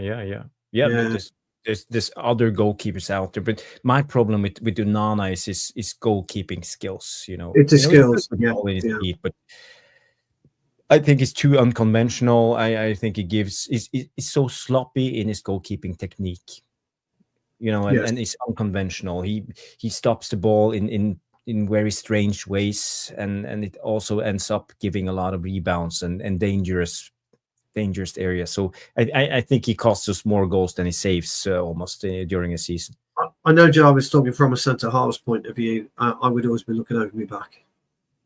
Yeah, I'd always be worried. I wouldn't have the confidence needed to concentrate on my game. I'd always be worried about what mistakes Onana's going to make. So I just don't know whether it's been calculated into our transfer strategy for the summer. I don't see it, but you never know with transfers if the right offers comes up and it's all the stars aligns and all of this. It could happen. Paul Grieve said, I said at the time that we were going to let when we were going to let David De Gea go, we should get Diogo Costa from Portugal. Yeah. And now we will never get him because City wants him. Yeah, Ederson is. They do, because I think Ederson goes in the summer. I think that's a good shout, Paul. I think Ederson goes in the summer. I wouldn't be surprised if they don't go for Costa. Who's the little keeper? Shake, who's the little keeper? If you could tell us, because I'm not minus. Yeah, remind us, please. I'm not so sure about that one. Boxer Straight Talk comes in. He said he likes Oblak or Sells. Quite happy with both of those.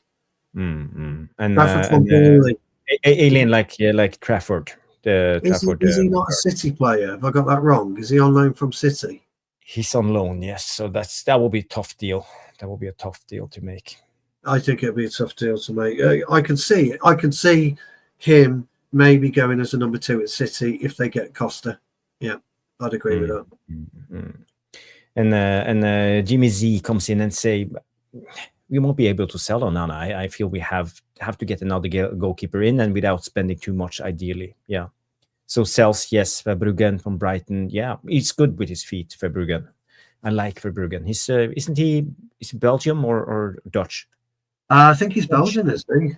Is he Verbruggen? Sells is Belgium, yeah, but Sells is Belgian. Sorry, we're not about Verbruggen. I think Sells for me, a great keeper. Boxing Straight Talks coming with the. He's for some reason we can't see him, but he's coming with the. If you look online, coming with the emojis. Yeah, he's used all 3. Brilliant, absolutely brilliant.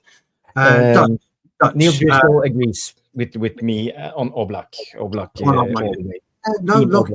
The thing is, the interesting thing about Oblak is he's been around for years, hasn't he? Or it seems like.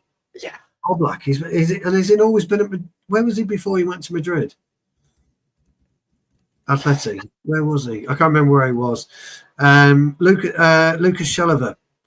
Thank you, Shake. I don't know enough about him, pal, so I'm going to have to. Yeah. Chevalier. I'm going to have to have a look.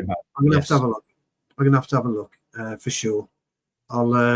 Perhaps we can do. We want to do something on keepers, guys. By the way, we're working in the background. We can't share too much, but we're working in the background of a couple of rather special guests. We have a guy. Yes, and we're hoping we can get somebody on to talk about goalkeepers as well. And Jarvis knows somebody he's worked with in the past, so we are looking at, you know, some other shows, but we can't really give you any more at the moment because we haven't closed anything yet. Benfica, Yes. to Athletic, yeah.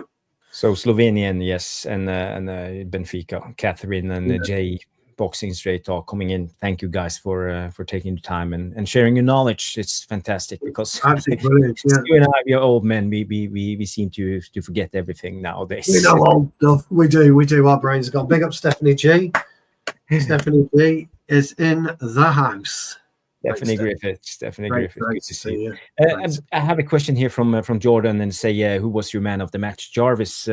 Well, we will come to that and discuss it. Then you guys can come in with your man of the match. But for me personally, I think Mazraoui was my man of the match just because the way he played into Amorim's style. So Mazraoui for me. Jarvis has got a couple of his ex-SAS buddies coming in, but we can't. They have to wear masks, so we can't say who they are. I can tell you, but then I have to. Well, yeah, yes. Yeah, that's it. Yeah. We'll keep that one quiet. Jordan's come in with my man of the match. I went with De Ligt. So I know we'll cover that later, but I went with De Ligt, Jordan. So yes. 59 likes, 50 people watching, 137 on X. Guys, girls. Thank you. Help us out. But I'm so happy. It's been a brilliant show so far. We have more. Let's just go through the tactical. Love this, by the way. Why not? I love it. He was excellent today. He was. We'll go. I'll talk about why I thought De Ligt shaded it later, but it's a good comment. It's a couple of Casemiro. Ooh, yeah, nice. I didn't see that, but I thought he had a good game. And actually, I thought I talked to Mick Ruby earlier today about Casemiro, and I said to him, Casemiro will probably have a good game because he's like Wayne Rooney. You know, Rooney at the time, he needs games to get into match fitness. And, I'd agree. Yeah, and he's not like a training type of guy. I think he just needs to play, and then he will come. And we know he's a good player. He's won the Champions League 3 times, you know, and he's a brilliant player. So I think we will see a better Casemiro. I agree. Yeah. Right. Sorry. We should. Yes, we should carry on. Yes. Let's do it. This is a clip just about our press play, and I think we had. Our press play was really good in spells, and we know the Amorim press play. It's about the Pentagon shape. So we have the 3 forwards. You have Bruno in behind. You see here Casemiro is here, but that's the good thing.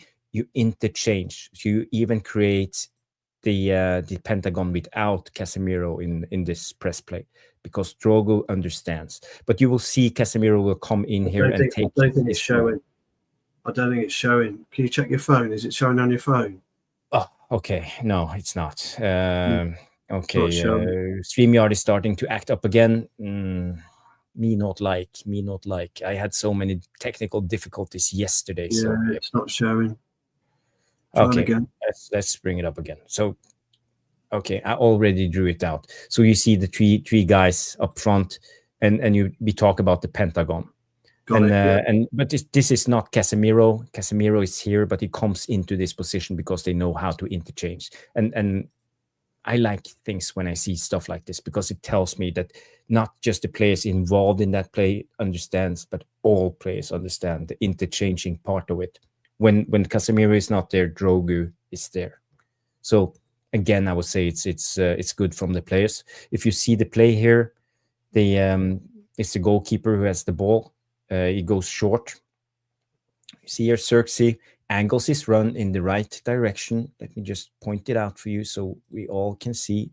He runs like this and presses him and cut the pitch in half. So you force them to play on this side. Again, good press play.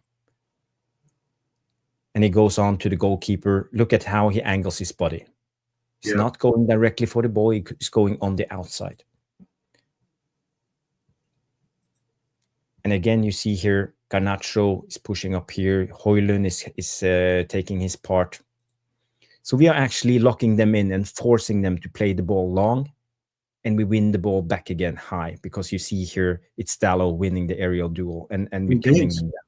Yeah. So this is good press play. Yeah, it was nice press play. I think Garnacho was a little bit slow. I thought Zirkzee was brilliant. Zirkzee zonal pressed. He didn't actually full-on press. He zonal pressed. And because he zonal pressed, he made, as you quite rightly say, made them play a certain way. I thought if Garnacho is a little bit quicker here, we may have forced Garnacho here. Yeah, we may have forced a mistake higher up the pitch. But, you know, at the end of the day... But you know, you have one guy here who's free. So I don't know. I think Garnacho is a little bit in between, because he has two guys. We have one player here. I don't know who it is, who's not paying attention in this press play. And if Garnacho's quicker, he won't get the ball out to that left back. Say, for argument's sake, he's left back. If he's quicker, you won't move the ball. But for me, because it's two guys there, I will. No. You are betwixt or between. Yeah. Nice English saying that. You are betwixt or between.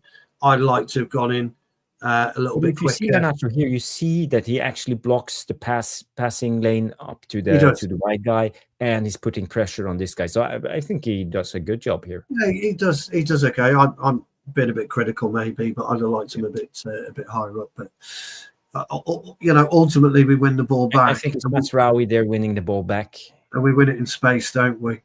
We receive it's not space. It's Lenny Euro. It's Lenny Euro winning the ball. So to be critical of anything here, it's Dalot, because Dalot is not doing his job. Yes.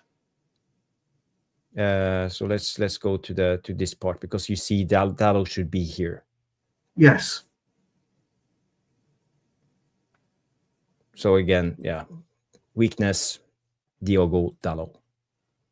Well, yeah, I mean the guys are talking about it. Bartime's talking about it. He can't move up. Used behind him. Have we? Yeah, that's true. It's true. Yeah, but, yeah.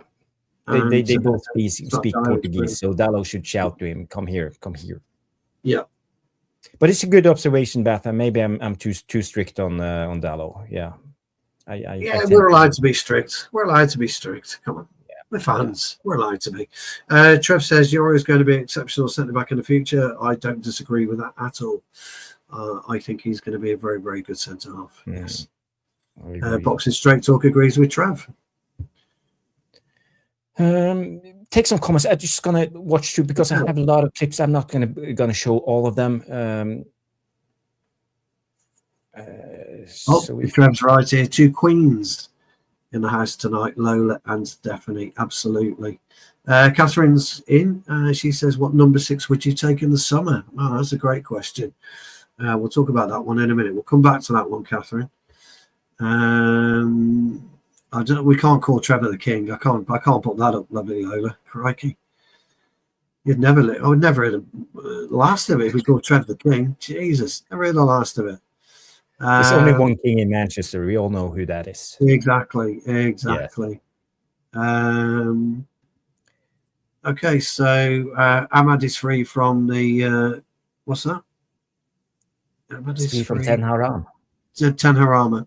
Yeah. Sorry. And he says, I really like Hayden Hackney. I don't know too much about Hayden Hackney, but you know, it'd be good to if you could give us a bit of information about him, that would be great. I have the he did. Yes. Yeah.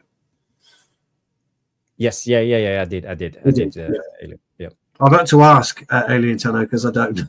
I'm about to ask. This is an interesting one. We'll come to that bad time. I'll just start it, and we can go through it later. This is the goal, and here you see it's Casemiro on the ball, on the outside foot pass to Garnacho, who comes in the right direction and carries. No, it's Dalot. Dalot gives it to Garnacho, because Garnacho Yeah, Ganacho actually used the ball correctly for once. Yeah. And the overlap comes. Nice little ball into Zirkzee. Hits it centre goal. Gets a little deflection, which caused that last minute swerve. Did you see it? Yeah, look at the goalkeeper. The goalkeeper he was always going to struggle because he was out to his left. Yeah. So he's always going to struggle, but it's a good finish, though. Yeah, good finish. Yeah, I got no issue with that. Good finish. He was in the right place, though, Zirkzee, and I think he's deserved his goal. To be fair, I think he's deserved his goal. So, and this is from another angle. We just might as well have a look. Oh, absolutely. So it's Garnacho again, Dallo on the overlap. But here you see Zirkzee's run. Yeah. And Højlund is positioned in the right position. And Højlund again, brilliant. He's occupying a centre half straight away. Area 14. Danger area. It's where you like him, Jarvis. Where you like him. He was just wrong-footed, wasn't he, the keeper? But who cares? Who cares? We got the goal. Got the away goal. But it's a good goal. It's a good goal. Yeah, it was. Finished. So, did you think we could win it at that point when we were 1-0 up? And shouldn't be just gone gung-ho and gone for the second and kill the game? I think it's, as I kind of said earlier on in the stream, you win a game 1-0 in a two-legged game, you lose a game 1-0 in a two-legged game, you draw a game 1-1 in a two-legged game. The permutations are exactly the same. They only change when you score more than one goal, you win 2-0, 3-0. That's the only time they change. Actually, our mindset is no different to before we kicked off. But I think if you ask the Devilish Tacticos and me, you, a lot of us would have taken a draw at the start. So I would have liked to have seen this kick on. But, Sociedad changed the game, let's be fair. Yeah, they changed the game, so... Jay comes in, 59 likes. Let's get to 60. Yes, let's get to 60, guys. Last time you came in last, so have you liked the show? I got 60 on the phone. The phone says 60. We have 60. Okay, yeah, you are in the free. You are in the free. Yes. You're off the hook that time. Off the hook. Yes. Next clip, it's I will go through this quite quickly. There's nothing to analyze. I just want to show you what situation we are talking about. It's a corner kick. You see Bruno clears the ball, and the ball goes into. Yeah, there we clear it. Yeah. So no one saw this. It's a messy situation. You see this just a. Yeah, it is a messy situation. Yeah. Oh, nothing on screen again. Oh no, we got nothing on screen again. Please, StreamYard. Let's go. There was an update on StreamYard, and they are effing me over. It's not been brilliant, has it? No. So okay, I hope you can see it now. Hold on, I'll tell you. Yeah, we are. We're back. So the corner kick comes in. It's a messy situation, and we clear the ball, and no one saw until the ref blew his whistle and this came up. Look, I mean, the fans are really unhappy because it looks like it's a header, the ball, and Bruno's hand. The problem is Bruno's hand is in a position where you're always going to get a penalty given against you. So unfortunately, it's a pen. Sorry to say. Yeah, I think there's no way around it, and especially in Europe, I think it gives. Remember Licha's handball last season? You're always going to get it. Yeah. You're always going to get it. Catherine's coming. She doesn't agree. She thinks it's not a pen. I think in Europe you're always going to get it. I think if you are the referee, and this is what you are watching. This is what the referee are watching. Yeah. How can you not give it that? It was only there for 10 seconds. You can't defend your arm in a natural position you like can't, this. yeah. I think if it was the other way around, Jarvis would be crying for a pen. We would. We'd want the pen. So I think it is a penalty, yeah. Sorry. His arms are further apart than the sculpture of Atlas. Well, okay. It's like this, like a sculpture like this. Yeah, that's an analogy. Crikey. Yeah, well, Batham is always well spoken, very articulate. There's always a further put on the sculpture about this. Yeah, it's a very, very good one there. Yeah, so I agree. Do you want to see the penalty? No, it was a well taken penalty. Yeah. But you'd expect it from a Lathabal anyway, wouldn't you? It's been around for decades. Yes, it's a very well taken penalty. And Onana, he can't save. No, he can't save. He sent it the wrong way, didn't he? So well taken penalty. Let's not bother about that. No, I have a lot of other clips, related. I don't know if are there any situations you want to take a look at? Yeah, let's go with our good old Icelandic miss.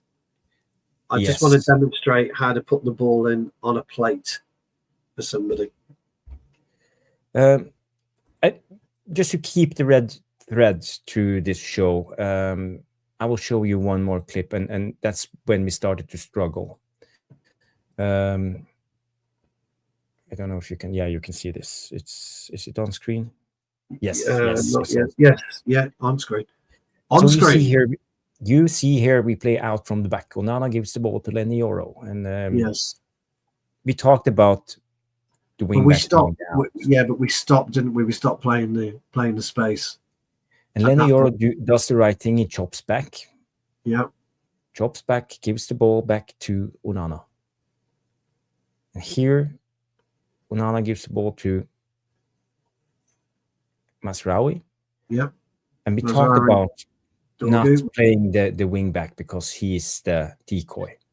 Yes. Because you see here, this guy is chasing the decoy. Yeah. So eventually there will be space here.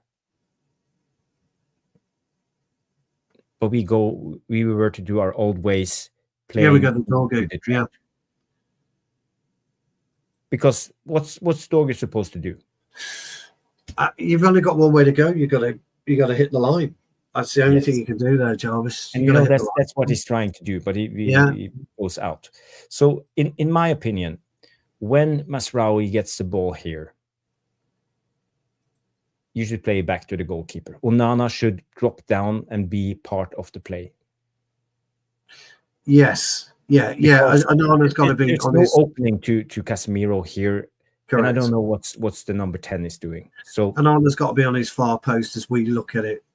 He's got to be closer to Mazraoui. You're absolutely right here. You can't. So my case in the last after the goal, Onana switched off.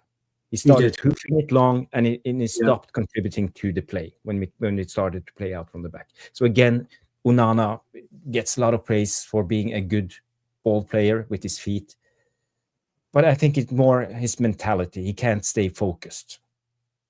He can't. No, he can't. It was it was poor. Yeah, it was very poor. I don't know if you agree with me, but what I'm trying to say is, let me just over-explain. I like to mansplain. Or he should drop down and be available. Like he should be towards the near post. At least give Mazraoui an option. Something to do. Yeah, maybe the striker pushes up, and it opens up a space here. So there is an opportunity to play the ball here to one of the dropping midfielders. So the small details that stops us playing out from the back the way we want to. But that's how we stopped. We started taking the ball a lot deeper. We didn't take it higher up the pitch as we were doing in the first half. So every time Yoro had it, De Ligt had it, we were a lot higher up the pitch. Yeah. So, you see if we can find the clip where De Ligt got the cross out with his leg. Let's see if I have it, the next clip is us throwing back. You know, as we talked in the first half, Lenny Yoro has the ball, passes the ball back again to Onana, and again. But they're on to us at that point. They're on to us. But they know look, what they're doing. We are like in this position. We are 3 against 1. Yeah. Why can't we just play the ball? But look at the pace that they're coming at us at. Yeah, but again, you know, trust your centre back. I think if this is the way Amorim wants to play, it's not the right way of Onana to panic. No. I agree. I agree. But you did, and he moves the ball away, and it's a terrible ball. And you see, you're always going to lose. Yeah, you're always going to get turnover. But this is from a throw-in, and we play ourselves into trouble, and we don't have the composure under pressure. Yeah, so you're always going to turn over at that point. And for me, it comes down to quality. The quality of our players are not good enough. And we saw it in the first half. They can do it, but the pressure weren't as intense. But when exactly the second half, they upped the intensity, we go that's into when they got at us. Yeah, and this is why we struggle in the Premier League, because the intensity of press play in the Premier League is so much higher than La Liga football or Spanish football. Yeah, they were quicker across the ground the second half for sure. Certainly the last 30 minutes they got at us, they were a lot quicker across the ground. Yeah. So I think you are catching on to what I'm trying to say now. Yeah, 100%. Yeah. And I have at least 2 or 3 more clips on this. So I'm not going to show all of them. No. I will show you the last clip, the big chance from was it Oscarsson, the guy? Oscarsson, terrible miss, miss, Jarvis, terrible miss. So this is so now, yeah. The young Jarvis, I have some clips in the bank. So we can do it on the corner tomorrow. A young Jarvis Cocker would have buried it. No, I wouldn't. He would have. You look at this ball. I mean, you're not going to get a more inch perfect football pass across. It was brilliant, absolutely brilliant. Is this the play? This is the play, the Oscarsson play. Yeah. So they are on the left. Yeah, somehow they work it to the right, don't they? Yeah, and there you see De Ligt is struggling. It's a good save from Onana. Oh, that's a save. Yeah, that's not the one I was talking about. That's a good save, that is. Yeah. Oh, so it's not this one? No, I was talking about the crossing from the right.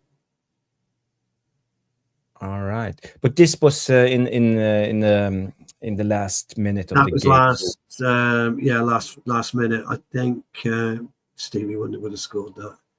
I think Catherine's talking about the one. Are you talking about the crossing I'm talking about, Catherine, from the right? I think. Eduardo's coming, by the way. Great show, as always, Tactical Army. Thank you. Big up for that.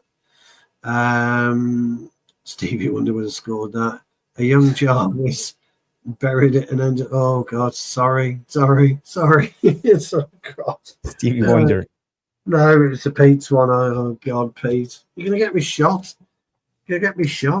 Oh, yeah. I got it. You got it. Yeah, Catherine's on about that. Catherine. I got it. I got it. Look at this cross. Look at this cross. Okay.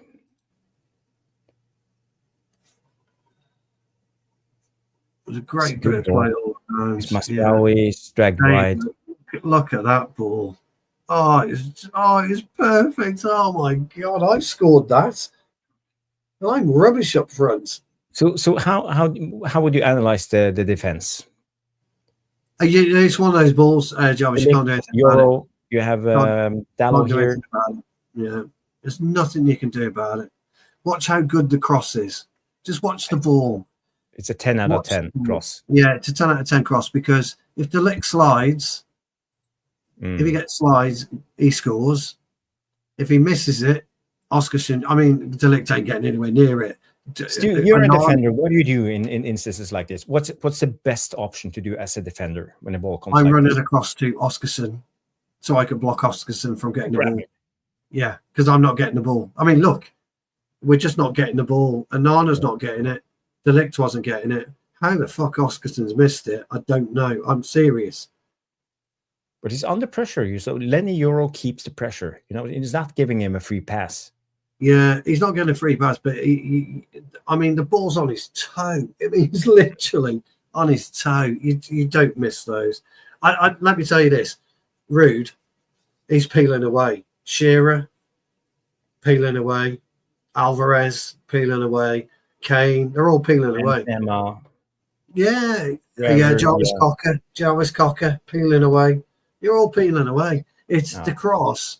There are crosses, Jarvis, you just cannot do anything about. The goalkeeper if he'd come, he was in no man's land. It was miles away from Delete. It was a brilliant cross. Now, you could argue that Yoro, because Yoro was on at the time, wasn't he?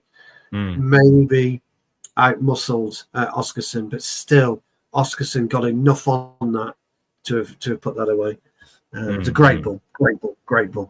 It's not Paul Merson's son-esque, which is probably one of the best goals you'll see, but it was a brilliant cross. It just was a brilliant cross. I'm adding it to the stage again. I'm just going to check if it's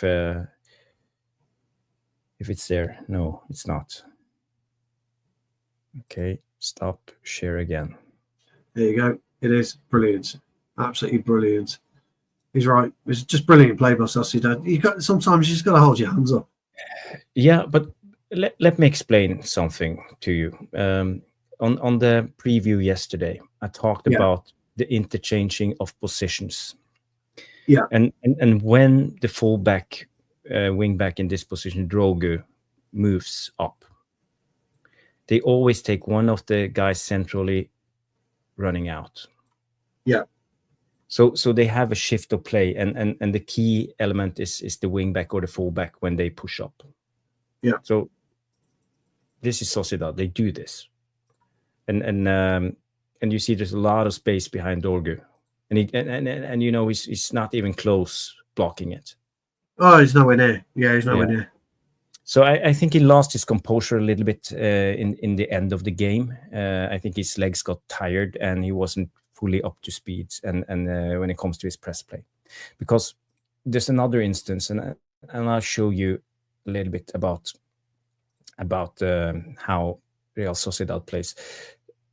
Again, the ball goes out to the fullback. Dorgu is pushing, but look at this guy. He's comes centrally, goes out in the pocket. And this is a set play and how they set up the trap. It's so easily overplayed. And especially when you're not in the right place as Dorgu, your legs are tired at the end of the game. So let me just play it again. Look at this guy. As soon as Dorgu pushes out, he sees the signal and moves out.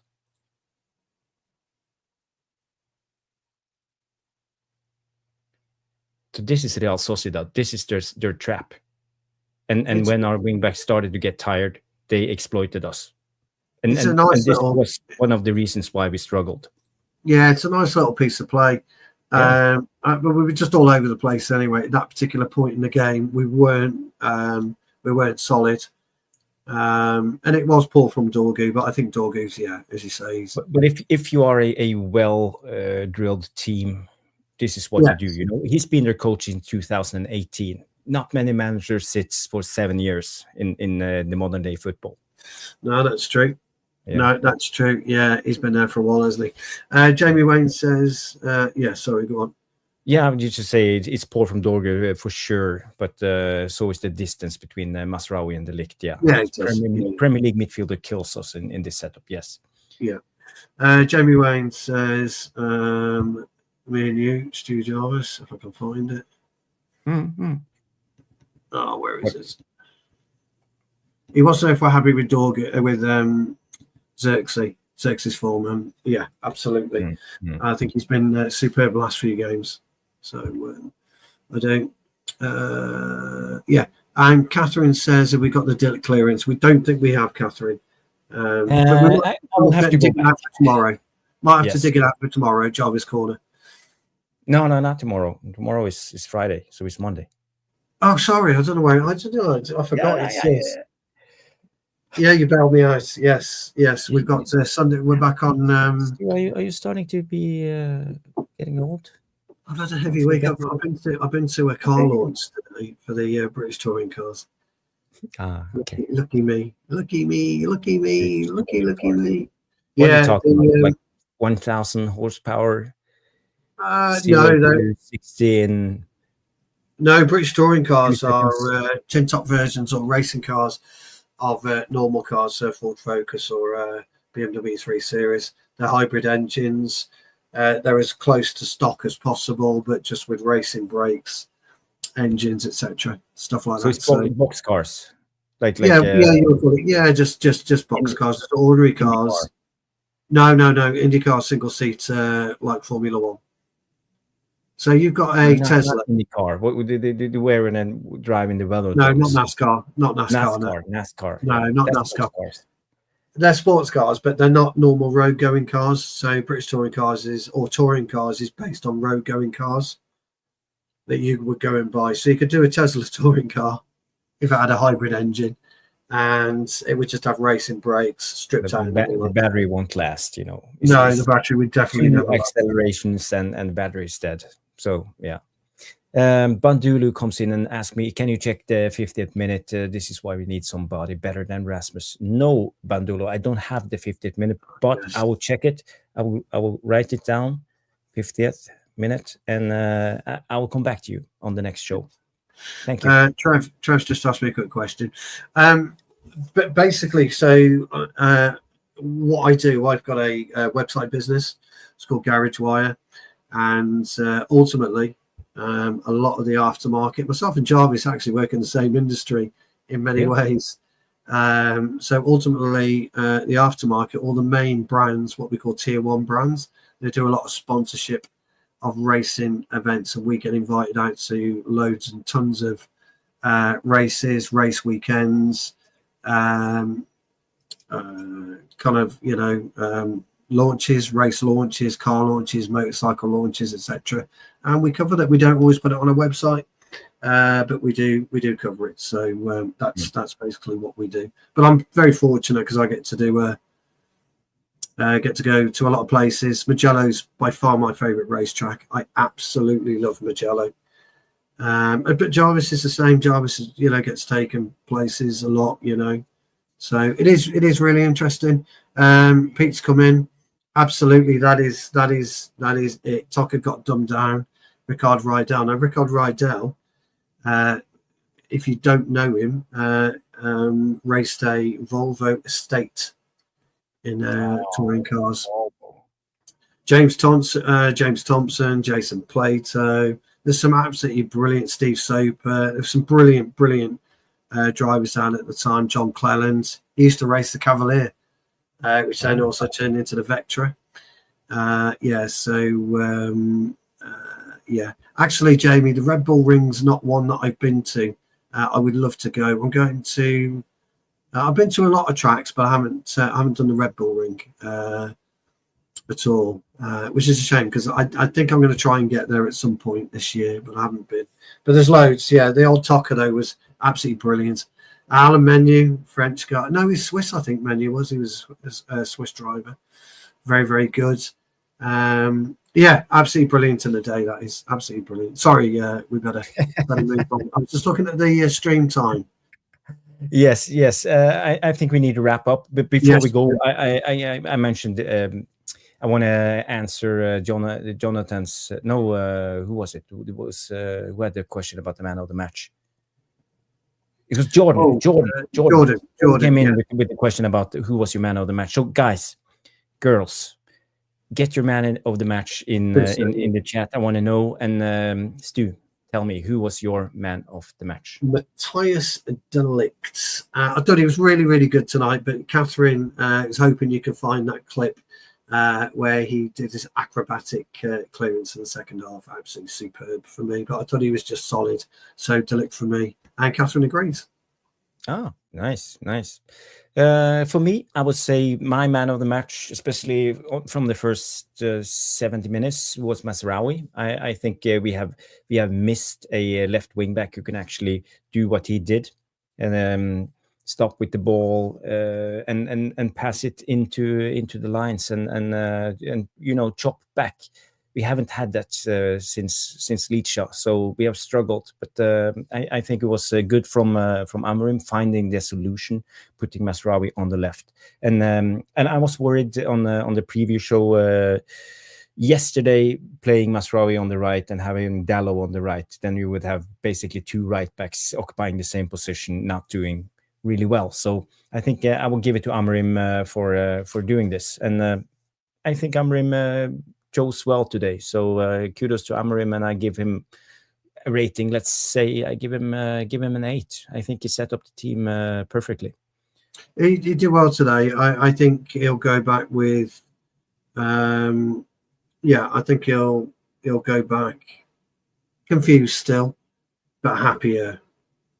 That would be my thought process. Yeah. Bad time comes in, Casemiro for me. Catherine says Delict. Jay says great stream. Thank you. Trevor said the man of the match was VAR. Great call. Okay, he's not happy. Boxing Straight says my man of the match was Casemiro. Simple, he won the ball. Peach of a pass all night. Yeah, I think Casemiro was brilliant today.